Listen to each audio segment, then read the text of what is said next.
वो विश्वासी, वो स्पिरिचुअल लोग, मैं शारीरिक लोगों से बात नहीं कर रहा हूं, मैं आत्मिक लोगों से बात कर रहा हूं जो मुझे इस समय देख रहे हैं और सुन रहे हैं। आप इसी समय परमेश्वर के अनुग्रह में बढ़ने वाले, आशीष को देखने वाले।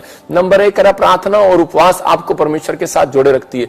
जब आपका रिलेशन टूटने लगता है तो उसी समय इजरायली जहां जहां भी, दाऊद ने जब गलती किया तो उसी समय उपवास करने के लिए परमेश्वर के पास गया, क्योंकि उपवास में जब एक आदमी रोता और पश्चाताप करता है तो उसी समय परमेश्वर का कनेक्शन और गहरा उसके साथ हो जाता है और उसी समय और ज्यादा जुड़ता है।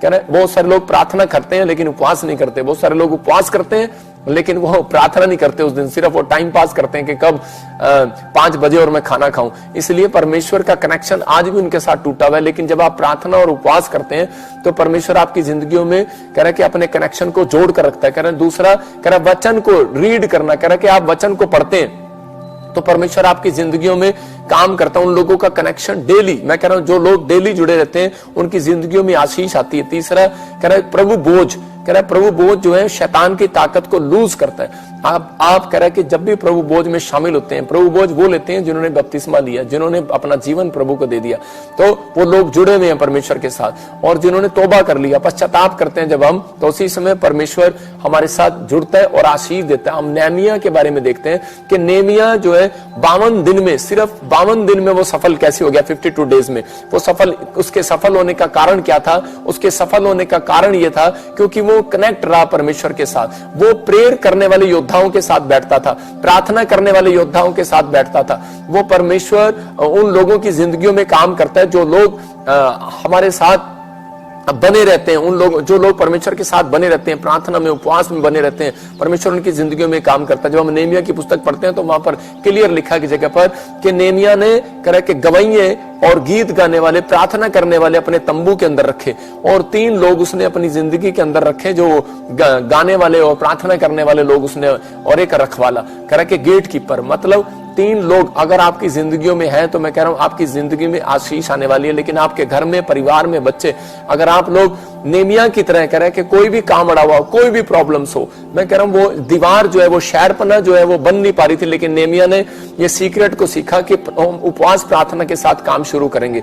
और नेहमिया ने जब उपवास प्रार्थना के साथ शुरू किया और 3 लोग ऐसे रखे उसने जो सिर्फ गीत गाने वाले, आराधना करने वाले, प्रार्थना करने वाले थे, 52 दिन में उसने जीत को देखा। 52 दिन में वो शहरपना खड़ी होगी और शत्रु घबरा गए उसके कि यार ये कौन व्यक्ति है जिसके साथ, इसके साथ परमेश्वर है, इसने 52 दिन में बिल्डिंग खड़ी कर दी। बहुत सारे लोग अपना मकान 6 महीने में नहीं बना पाते, लेकिन मैं उन लोगों के लिए भविष्यवाणी कर रहा हूं जो लोग इस समय मुझे ऑनलाइन देख रहे हैं। अगर आपके काम रुके हुए 3 साल से, 20 साल से, 5 साल से, 10 साल से, 1 साल से, मैं उन लोगों के लिए कह रहा हूं कि आज से आपको ये 3 सीक्रेट अपनी जिंदगी में अपनाने हैं। आप कहो कि अपने हाथों को उठाओ और बोलो कि परमेश्वर मैं आज से तेरे साथ जुड़ा रहना चाहता हूं, मैं तेरे साथ कनेक्शन बनाए रखना चाहता हूं। मैं उन लोगों को कह रहा हूं कि परमेश्वर आज इसी समय उन लोगों के ऊपर बंधन को तोड़ेगा और आज से आपका कनेक्शन परमेश्वर के साथ होगा और इसी समय आपको 52 दिन के अंदर रिजल्ट मिलेगा यीशु मसीह के नाम में। ओनली फॉर 52 डेज में आपकी गवाही आएगी। आपको बस ये कहना कि परमेश्वर मैं तेरे साथ कनेक्ट होना चाहता हूं। लेकिन कनेक्ट होने का तरीका मैंने बताया,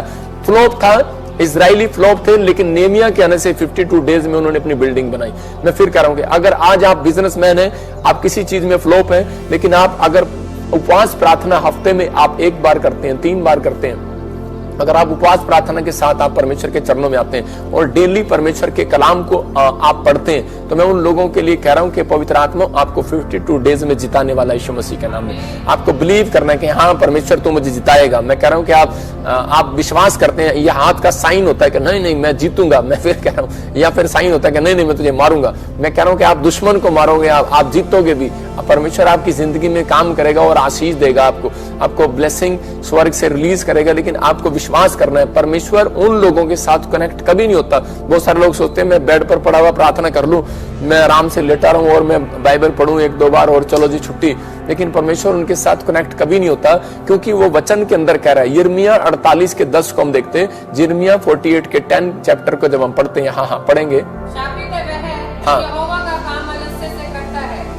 और वह भी जो अपनी तलवार लहू बहाने से रोक रखता है। देखो क्लियर लिखा यहाँ पर, कह रहा है श्रापित है वो व्यक्ति जो यहोवा का काम आलस से करता है, वह जो भी अपनी तलवार लहू बहाने से रोक रखता है। इसका मतलब क्या है? कह रहा है कि आपको परमेश्वर का वचन क्लियर कर रहा है कि अगर आप बाइबल पढ़ने में करा के आलस कर रहे हैं कि आज छोड़िए यार आज निकल कर लेंगे, आप फास्टिंग, आपका मन कर रहा है फास्टिंग करने का, प्रार्थना करने का, लेकिन आपके रिश्तेदार आ गए घर पर, आपके कोई जरूरी मैसेज आ गया, लेकिन आपने उस दिन चेंज कर दिया, आपने कहा कि नहीं नहीं मैं नहीं कर सकता अभी प्रार्थना उपवास, तो इसी समय परमेश्वर को आप कह रहे हैं कि परमेश्वर मैं नहीं कर पाऊंगा अभी प्रार्थना उपवास, तो इसी समय मैं कह रहा हूं कि आलसी है वो व्यक्ति। परमेश्वर आलसी लोगों के साथ 2 कदम चलना नहीं चाहता। अगर आप आलस में हैं तो उसी समय परमेश्वर का आत्मा आपसे कनेक्शन तोड़ देगा। उन लोगों के साथ कनेक्शन कभी नहीं होगा परमेश्वर का।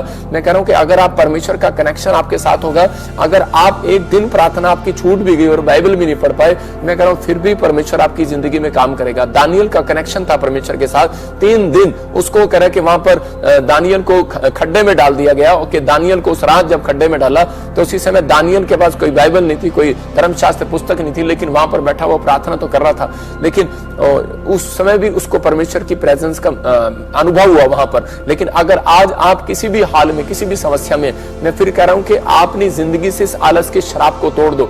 जो लोग अपनी जिंदगी से आलस के शराब को तोड़ रहे हैं, मैं कह रहा हूं वो लोग आज से सफल होंगे ओनली फॉर 52 डेज के अंदर। यहां पर परमेश्वर ने क्लियर कर दिया वचन में कि आलसी जो परमेश्वर का काम आलस से करता है, शराबी है वो व्यक्ति।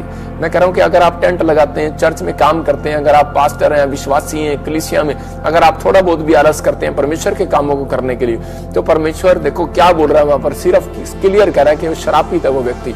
इसका मतलब कि आपको अपने सिर पे हाथ रखना और कहना परमेश्वर जो मैंने आज से तेरे कामों में कोई भी आज से आलस किया है, और उसी समय परमेश्वर वो शराब मेरे ऊपर से हट जाए। मैं कह रहा हूं आज से गुड न्यूज मिलेगा। नहीं तो बहुत सारे लोग 15-15 साल से बीज बो रहे हैं, दशमांश दे रहे हैं, चर्च आ रहे हैं, और वो बार बार एक ही क्वेश्चन कर रहे हैं कि परमेश्वर मैं बीमार क्यों, मैं समस्या में क्यों, मेरे कर्जे क्यों नहीं उतरे, मेरी परेशानियां क्यों नहीं घटी। लेकिन क्या कारण है? कोई ना कोई कारण है। हो सकता है कि आप आलस कर रहे हो सकता है कि आपने बीज बोने में आलस किया हो, प्रार्थना करने में आलस किया हो, आपने कोई ना कोई काम ऐसे आलस के साथ किया हो परमेश्वर का सुसमाचार सुनाने में।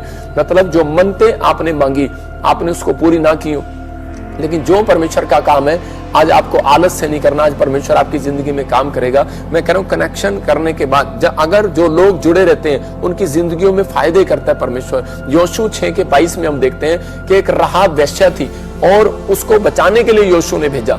क्यों भेजा? देखो हम स्क्रीन पर देखेंगे, पढ़ेंगे योशू 6:22। तब यहोशू उन दोनों पुरुषों से जो उस देश का भेद लेने गए थे कहा, अपनी शपथ के अनुसार उस वेश्या के घर में जाकर उसको और जो उसके पास हो उन्हें भी निकाल के ले आओ। देखो यहाँ पर क्लियर कहा करा योशू उन दोनों पुरुषों से जो उस देश के भेद लेने के लिए गए थे उनको कहा कि उस परिवार को निकाल कर लेकर आओ। कौन? एक राहाब वेश्या को बचाने के लिए भेजा, क्योंकि वो बोलती थी अपने टाइम के अंदर कि मैं प्रभु के साथ कनेक्ट रहना चाहती हूँ, मैं जानती हूँ तुम्हारा परमेश्वर बहुत महान है और बहुत सामर्थी है। मतलब कि पूरे वहां पर उस समय में उस देश के अंदर सिर्फ एक वही औरत थी जो उस समय में वहां पर तारीफ कर रही थी परमेश्वर की और परमेश्वर के साथ जुड़ना चाहती थी। भले आज हो सकता है आप परमेश्वर को नहीं जानते, लेकिन अगर आप परमेश्वर की ताकत को जानते हो, आप यीशु मसीह के नाम को सुन चुके हो कि वो अद्भुत चमत्कार करता है, इसलिए बहुत सारे लोग यीशु मसीह पर विश्वास करते हैं। तो उसी समय उसके अंदर एक जिज्ञासा जागी कि मैं परमेश्वर के लोगों को कहूंगी कि मेरा कनेक्शन कैसे जुड़े। तो वो बोलती थी, वो पूछती थी योशू से कि मेरा परमेश्वर के साथ कनेक्शन कैसे जुड़े। हो सकता है कि बहुत सारे लोग उसको बोल देते, योशू बोल देता कि तू तो व्यभिचारिणी है, तू तो नशेड़ी है, तू तो शराबी है, तू तो पापन है और तेरा कनेक्शन परमेश्वर के साथ नहीं हो सकता। मैं सुनता हूं कि पुराने नियम में क्या होता था कि बहुत सारे लोग याजक लोग या मंदिर में पुजारी लोग क्या करते थे कि वो पापी को और कोड़ी को और वो बाहर निकाल दिया करते थे, चल तेरा मंदिर में आने का कोई काम नहीं है। मैं फिर कह रहा हूं कि लेकिन यहाँ पर योशू भी ऐसा कर सकता था, लेकिन योशू ने उसको परमेश्वर के बारे में बताया और उसने उस दिन से तौबा किया और परमेश्वर के साथ जुड़ने का फैसला किया। इसका मतलब कि जब आप पश्चाताप करते हैं तो आपका कनेक्शन बन गया, जब आपने मन बनाया तो कनेक्शन बन गया। और वो प्रभु बोझ कह रहा है कि प्रभु बोझ में जो लोग शामिल होना चाहते हैं, संडे प्रभु बोझ है, आप पवित्र आत्मा के अनुग्रह को देखेंगे और आशीषों को अपने ऊपर खुलते हुए देखेंगे। और उसी समय यरीहो की नगरी में जो पूरी तबाही, उस समय पूरी तबाही परमेश्वर ने कर दी, लेकिन सिर्फ उसमें से एक फैमिली को बचाया, वो थे राहाब। और राहाब की फैमिली बची क्योंकि वो परमेश्वर के साथ कनेक्ट थी। जितने मुझे लाइव देख रहे हैं, अगर आज आप किसी भी पाप में, किसी भी प्रॉब्लम में, किसी कर्जे या समस्या में हो, आप सोच रहे हो कि शायद परमेश्वर मेरे साथ नहीं है, मैं परमेश्वर के साथ नहीं जुड़ा हुआ हूं, परमेश्वर मुझे बचाएगा नहीं बचाएगा, लेकिन अगर आज आप मेरे साथ मिलकर हाथ उठा रहे हैं कि परमेश्वर मेरे बच्चों को, मेरे परिवार को इस समय कनेक्ट कर दे, आज पवित्र आत्मा जी हम तेरे साथ कनेक्शन बनाना चाहते हैं, कनेक्ट कनेक्ट होना चाहते हैं, मैं उन लोगों के लिए भविष्यवाणी कर रहा हूं कि आज परमेश्वर आपकी फैमिली को बचाने के लिए जा रहा है यीशु मसीह के नाम में। हर समस्या का हल निकालने के लिए जा रहा है। हर एक आशीष स्वर्ग से रिलीज हो जाए आज आपकी जिंदगी में यीशु मसीह के नाम में। बोला आमीन। मैं फिर कह रहा हूं कि राहाब पापी थी, लेकिन सवाल ये नहीं है कि आप पापी हैं या नहीं है, आपने पाप किया या नहीं किया। सवाल ये है कि आप परमेश्वर के साथ जुड़े हैं या नहीं जुड़े।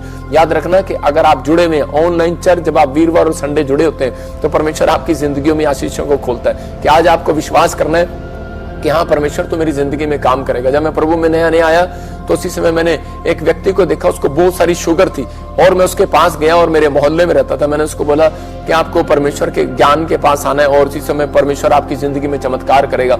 लेकिन उसने जुड़ना ही ना चाहा, उसने मना कर दिया मुझे और वो गुस्सा करने लगा। और थोड़े दिन के बाद मैंने देखा कि वो मर गया। और जिस व्यक्ति को मैंने सुसमाचार सुनाया उसको काफी समय से, सालों से उससे ज्यादा शुगर रहती थी और उसी समय वो आदमी बच गया और आज भी जिंदा है। इसका मतलब क्या है? इसका मतलब ये है कि परमेश्वर प्रार्थनाओं को सुनता है। क्यों? क्योंकि वो व्यक्ति आज भी चर्च जाता है, आज भी वो व्यक्ति परमेश्वर के साथ जुड़ा हुआ है। मैं कह रहा हूं कि बीमारियां कह रहा है कि बड़ी नहीं है, परमेश्वर बड़ा है। समस्या बड़ी नहीं है, परमेश्वर बड़ा है। आप जब जुड़े हुए आज रात परमेश्वर का प्रोमिस आप देखने वाले हैं यीशु मसीह के नाम में। क्योंकि उसने इजराइलियों को कहा, मूसा को कहा, अगर तेरे लोग कह रहा मेरा भय माने, कह रहा मेरी आज्ञाओं को मानकर जुड़े रहे मेरे साथ और आज से तौबा करें और उस पाप को दोबारा ना करें, तो कह रहा है कि एक बीमारी तुम्हारे घर पर नहीं भेजूंगा। एक बीमारी वो जो मैं मिस्र में भेजी थी नहीं भेजूंगा। हो सकता है कि सालों साल से आप दुख उठा रहे हो, सालों साल से आप कर्जे को उठा रहे हो, सालों साल से आप बंधन में पड़े हो, लेकिन मैं आज भविष्यवाणी करता हूं, ऐसे लोगों के लिए घोषणा करता हूं कि परमेश्वर वो सालों साल पुराना दुख आपके घर दोबारा नहीं भेजेगा। जिस समस्या में से आज आपको बाहर निकालेगा, मैं कह रहा हूं वो दुख दोबारा नहीं आएगा। इस बात को याद रखना। पथरी पेट में दोबारा हो जाती है, मैं कह रहा हूं बहुत सारी प्रॉब्लम्स दोबारा हो जाती हैं, लेकिन ऑपरेशन कराने के बाद भी चली जाती हैं। जहां पैसा काम नहीं आता वहां दुआ काम आती है, विश्वास करना। लेकिन वो उन लोगों के लिए परमेश्वर ने कहा था, कह रहा है कि ये तरीका है। मैं फिर कह रहा हूं कि लोगों को जुड़ने का, और लोग उस समय जुड़ते थे जब परमेश्वर ने 430 साल की गुलामी से इजराइलियों को बाहर निकाला, तो उस समय परमेश्वर ने उनको धन भी दिलाया था। याद रखना कि वो कर्जे में थे, उनके पास कुछ नहीं था। वो सोच रहे थे कि हम जंगल में जाएंगे लेकिन बाहर भूखे मर जाएंगे, क्या करेंगे। लेकिन परमेश्वर ने मूसा को कहा कि तू टेंशन मत ले, कह रहा तू आज इन्हीं लोगों को बोला हमें दान दे। और लेकिन जब उन्होंने सोना चांदी मांगा तो उसी समय वो उनके दुश्मन थे, लेकिन परमेश्वर ने उनको नम्र किया। मैं कह रहा हूं परमेश्वर ने उनके सोने का भी इंतजाम किया, उनके रास्ते में अखमीर रोटी का भी इंतजाम किया, उनके लिए हर चीज का इंतजाम करके परमेश्वर ने उनको जंगल में भेजा। मैं कह रहा हूं कि अगर इस धरती पर भेजा है परमेश्वर ने, अगर आपको ऑस्ट्रेलिया में, अमेरिका में, यूरोप में, कहीं पर भी रखा है, इंडिया में, मैं कह रहा हूं आंधी आए, तूफान आए, समुद्र आए, चाहे कुछ भी आए, लेकिन आप परमेश्वर के साथ जुड़े हुए हो, पवित्र आत्मा आपको वहां पर भी संभाल कर रखेगा यीशु मसीह के नाम में। आपकी हर प्लानिंग आज से सक्सेसफुल होगी। आमीन बोलकर आजाद हो जाओ यीशु मसीह के नाम में। आपको बिलीव करना है। यूहन्ना के 15:4 में देखें, हम देखो वहां पर क्या लिखा। कह रहा है कि मां बाइबल बोलती है तुम जुड़े नहीं रहोगे तो फल नहीं ला सकते। इसका मतलब क्या है? हाँ पढ़ेंगे ध्यान से। तुम मुझ में बने रहो और मैं तुम में। हाँ। जैसे डाली यदि दाखलता में बनी ना रहे तो अपने आप से नहीं फल सकती, वैसे ही तुम भी यदि मुझ में बने ना रहो तो नहीं फल सकते। देखो यहां पर क्लियर लिखा कर तुम मुझ में बने रहो तो तुम उसमें फलवंत हो सकते हो। इसका मतलब जैसे डाली अगर पेड़ के साथ जुड़ी रहेगी तभी उसी समय ब्लेसिंग आ सकती है। अगर डाली कितनी भी मेहनत करे, देखो डाली अगर पेड़ के साथ नहीं जुड़ी हुई है तो वो कितनी भी मेहनत करे लेकिन फ्रूट नहीं लेकर आएगी। उस पेड़ के साथ अगर डाली का कनेक्शन होगा, कनेक्टेड होगी वो, तो उसी समय उसके पास फल आने लगेंगे। अगर आज आप, मैं कह रहा हूं परमेश्वर के साथ, यीशु मसीह के नाम के साथ आप वो टहनी है, आप अगर जुड़ी हुई है, मैं कह रहा हूं आज रात हाथ उठाओगे, आपके बच्चों को गवर्नमेंट जॉब की ब्लेसिंग जरूर मिलेगी यीशु मसीह के नाम में। मैं विश्वास से कह रहा हूं क्योंकि परमेश्वर आज्ञा मानने वालों का परमेश्वर है। परमेश्वर कह रहा है कि उन लोगों के साथ, कह रहा है जो वचन के साथ जुड़े रहते हैं, जो आज मैं फिर कह रहा हूं कि जब आप फास्टिंग प्रेयर करते हैं तो आपके कनेक्शन बनता है। हो सकता है कि आप किसी कारणवश आपने परमेश्वर का भय मानना छोड़ दिया हो, आपने कोई गलती कर दी हो, मैं उन लोगों का कनेक्शन जुड़वाने